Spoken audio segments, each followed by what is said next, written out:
नमस्कार, सत श्री अकाल। विजय डेस्टिनेशन में आपका बहुत बहुत स्वागत है। आज हम बात करेंगे भ्रष्टाचार पर कि देश में भ्रष्टाचार किस तरह से देश की समृद्धि को और विकास को लील रहा है। अब सबसे बड़ा भ्रष्टाचार है वो पॉलिटिकल भ्रष्टाचार है, जिसको कि राजनीति में आए हुए लोग करते हैं। तो ये भ्रष्टाचार दो तीन तरह का होता है। एक होता है आर्थिक भ्रष्टाचार, जिसमें पैसे रहते हैं। दूसरा होता है जो फिजिकल असॉल्ट या गुंडागर्दी करते हैं लोगों को डराने धमकाने के लिए, उनकी संपत्तियां छीनने के लिए। हालांकि ये सब होता है आर्थिक। और तीसरा होता है अपनी सत्ता लाने के लिए किसी भी तरह वायलेंस या हिंसा को फैलाया जाए।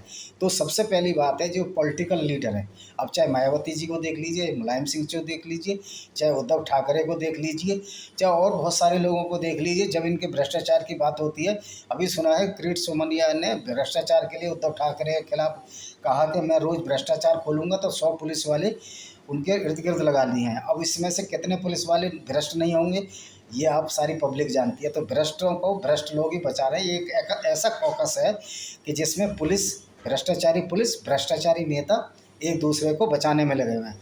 लेकिन इनको शायद जनता की ताकत का पता नहीं है। जनता जब तक वोट दे रही है, ठीक वोट दे रही है, लेकिन अगर जनता को ये क्षोभ हो जाए कि हमारा हक का पैसा भ्रष्टाचार की भेंट में जा रहा है, तो जनता इनको गद्दी से भी उतार देगी और इनके साथ दुर्व्यवहार भी कर सकती है। तो ये उसको कानून की आड़ में दबाने की कोशिश करते हैं। तो ये जो संविधान बना है, इसमें अभी बहुत सुधार की ज़रूरत है, क्योंकि जो संविधान बना है ये बिल्कुल पेस्ट कॉपी है ब्रिटिश संविधान की, जिसमें ब्रिटिश संविधान में वो अपने फ़ायदे के लिए संविधान बनाया था।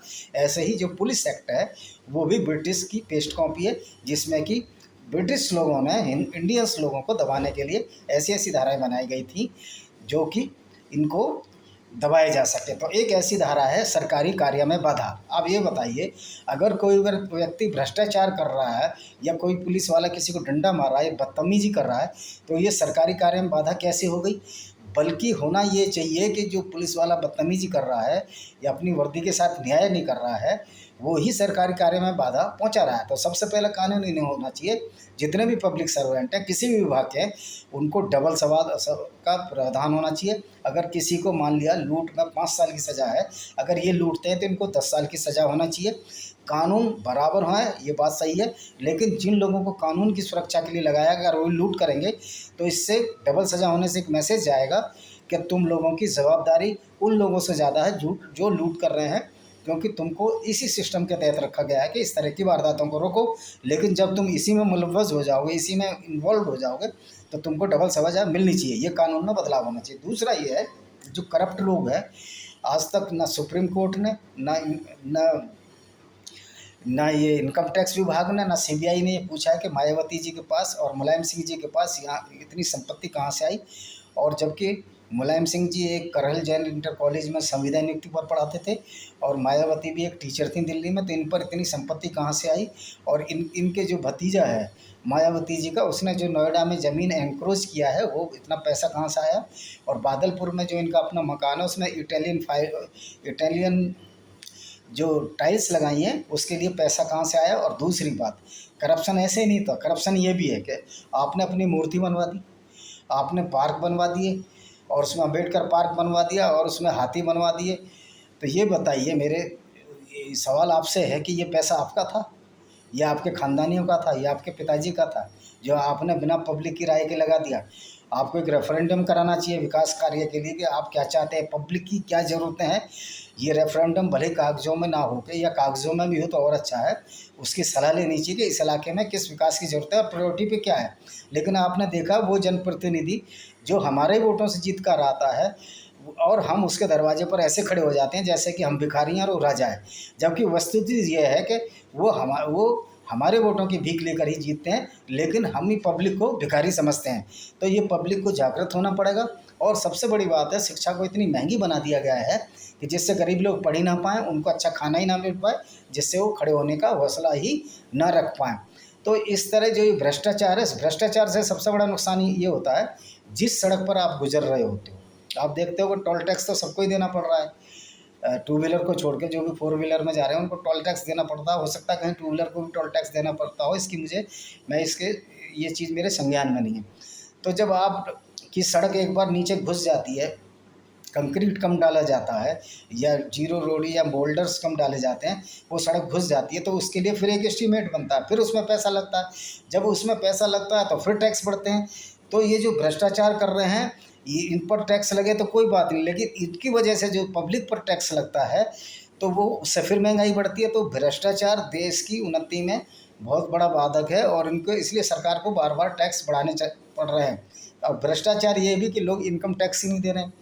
आप देख लीजिए, सारा इनकम टैक्स जो भी लिया जा रहा है सरकारी कर्मचारियों से लिया जा रहा है, जिनकी पेड सैलरी है या जो कॉरपोरेट कंपनियों के एम्प्लॉयज़ हैं वो दे रहे हैं।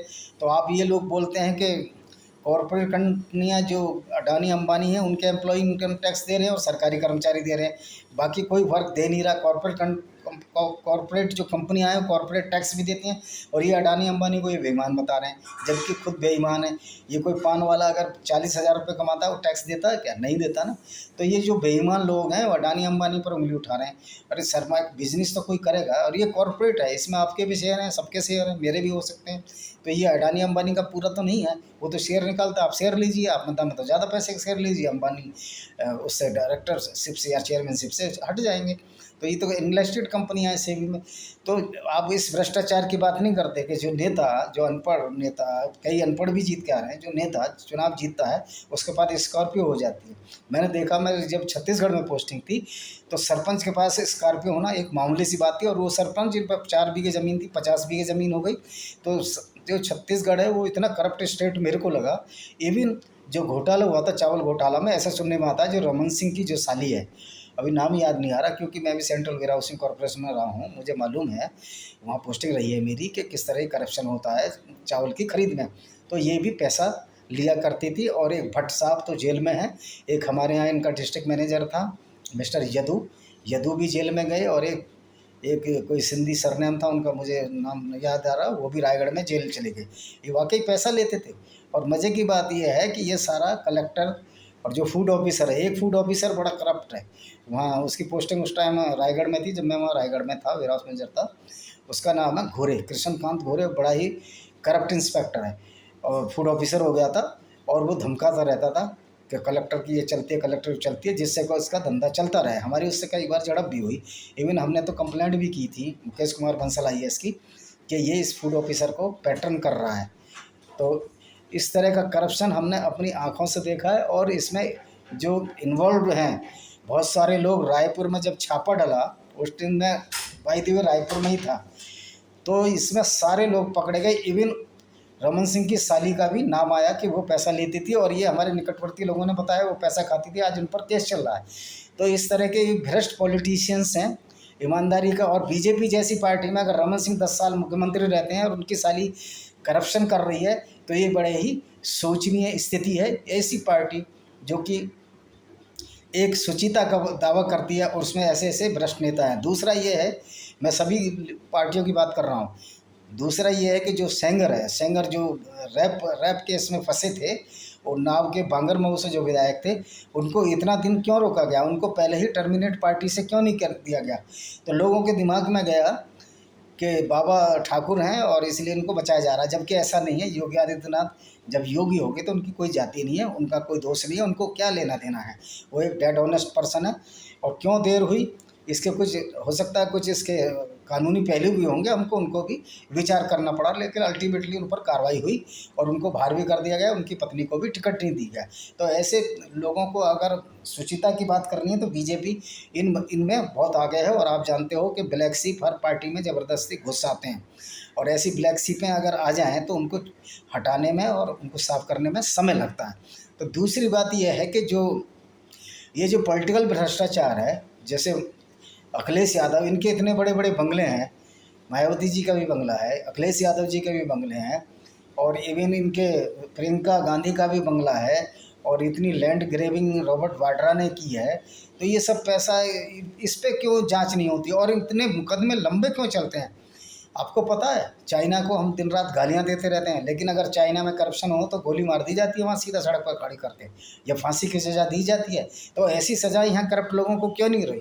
शुरू में तो कुछ लोग मरेंगे, नहीं तो फिर क्या होगा, पब्लिक ही आके मारने शुरू कर देगी, तब कैसा लगेगा? तो एक अराजकता की स्थिति पैदा करने वाले यही करप्ट लोग हैं, क्योंकि जिसको नहीं मिलता है वो तो यही सोचेगा कि इनकी लाइफ स्टाइल देखिए, क्रेटा गाड़ी में जा रहा है, ये उस गाड़ी में जा रहा है, ये इतने अच्छे कपड़े पहन रहा है और यहाँ 2 जून की रोटी भी नहीं है।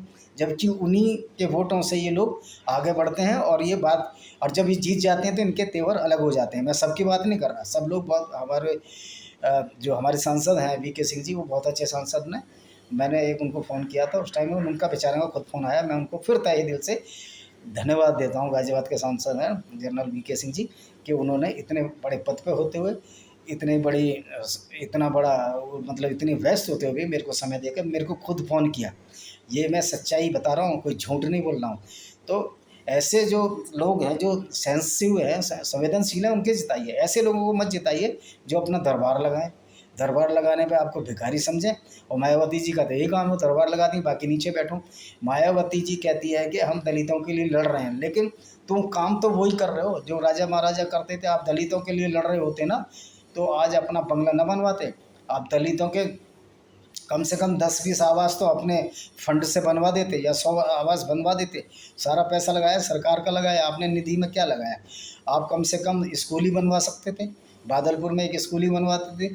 और जहाँ जो अप्रोच रोड नहीं है उन गाँवों में जो दलित बाहु हैं, गढ़ी अचपल में आपने रोड नहीं बनवाई, जो पिलखुआ के पास है, उसको भी बीजेपी सरकार बना रही है। तो आपने करा क्या है? आप दलितों के नाम पर खा रही है। दूसरी बात ये है कि जो दलित शब्द है, ये रामविलास पासवान की देन है। दलित, और मज़े की बात है कि 5000 साल पहले दलित शब्द को इन्होंने ढूंढ लिया कि 5000 साल से दलित सताए जा रहे हैं। लेकिन बाबरी मस्जिद जो टूटी थी, सॉरी, जो राम मंदिर को जो तोड़ा गया था 1526 के आसपास, उसको बोलते हैं कि इसका कोई प्रमाण नहीं मिल रहा, लेकिन दलित का प्रमाण मिलता है, जबकि 5000 साल पहले दलित नाम का कोई कॉन्सेप्ट ही नहीं था। तो ये भी एक पॉलिटिकल करप्शन है। दूसरा सबसे बड़ा जो करप्शन है कि हिंदुओं को जाति में बांट के उनको मरवा देने का एक षड्यंत्र है।